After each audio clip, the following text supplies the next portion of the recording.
जब से BJP party ने हिंदुस्तान की बागडोर संभाली है, तब से हुकूमत मुखालिफिन वजीर आजम नरेंद्र मोदी को तनकीद का निशाना बना रहे हैं और सरकारी महकमे जात का बेजा इस्तेमाल किए जाने का मोदी हुकूमत पर इल्जाम लगाया जा रहा है। ऐसे हालात में देखा ये गया है कि मोदी सरकार में मौजूद वुज़रा, अरकान पार्लियामेंट, MLAs और पार्टी के दीगर ओहदेदारों पर ईडी ने कभी छापा नहीं मारा। मोदी के 10 साल दौरे हुकूमत सिर्फ उन हुक्काम पर कार्रवाई की गई जो अपोजिशन में हैं और हुकूमत को निशाना बनाते हैं, या फिर कार्रवाई की भी गई तो आम अफराद पर की गई जो हक की बात करते हैं, हुकूमत की चापलूसी नहीं करते। ऐसे अफराद को निशाना बनाया गया और बनाया जा रहा है। इन तमाम इल्जामात को मुस्तरद करते हुए मोदी हुकूमत छापों का सिलसिला जारी रखे हुए है। इनकम टैक्स ओहदेदारों ने जारिया माह की 6 तारीख को कांग्रेस पार्टी के रुकने राज्य सभा धीरज साहू के घर को निशाना बनाते हुए छापा मारा तो हैरान व शशदर रह गए। वो जहां जहां हाथ डालते वहां से नोटों के बेहिसाब बंडल्स निकलने लगे। जब उन्हें लगा कि इतने नोटों को इंसानी हाथों से नहीं गिना जा सकता तो उन्होंने नोट गिनने वाली मशीनों को यहाँ लाया। बताया जाता है कि बेहिसाब दौलत गिनने में मशीन भी नाकाम हो गई और एक मशीन ने काम करना ही बंद कर दिया।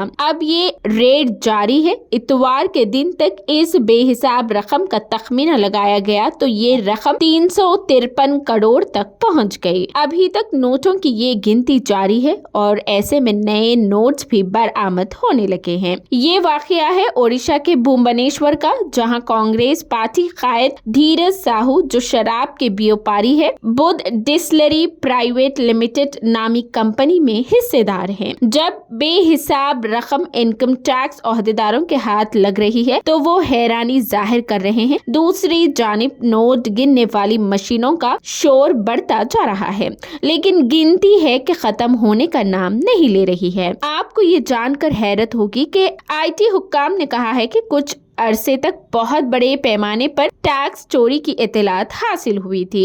इन इल्जामात को नजर में रखते हुए बुध डिस्टिलरी कंपनी पर छापा मारा गया और उसका रिजल्ट आपके सामने है। बेहिसाब बेदरीज दौलत जिसे जब्त किया गया है, ये रकम उस कंपनी से मुतालिक अफराद और मुल्क भर में तकसीम कारों के जरिए की गई नकद फरोख्त से आई है और IT छापों की तारीख में ये पहला मौका है कि इतनी बड़ी रकम को जब्त किया गया है, जिन्हें गिनने से मशीन भी माजूर हो गई है। ये रकम एक अंदाजे के मुताबिक बताई जा रही है, इसमें मजीद इजाफा हो सकता है। अब यहाँ से शुरू होती है एक नई कहानी। देश भर में बीजेपी कायदीन कांग्रेस पार्टी पर तनकीद करते हुए धीरज साहू के पुराने ट्वीट्स को शेयर कर रहे हैं, जिसमें उन्होंने नोटबंदी पर सवाल उठाते हुए उसे गैर जरूरी अमल करार दे रहे थे। ताहम बीजेपी कायदीन इस ट्वीट्स पर हैरत का इजहार करते हुए कह रहे हैं कि नोटबंदी के बावजूद कांग्रेस पार्टी कायद के पास इतना काला धन पाया जाना इस बात की अलामत है कि वो बदउनवान है। इन इल्जामात का जवाब देते हुए कांग्रेस पार्टी के सीनियर कायद जयराम रमेश ने कहा है कि रुकने पार्लियामेंट धीरज के यहाँ पाए जाने वाली रकम और उनके कारोबार से कांग्रेस पार्टी का कोई लेना देना नहीं है। हम ये जरूर कहेंगे कि कांग्रेस लीडर को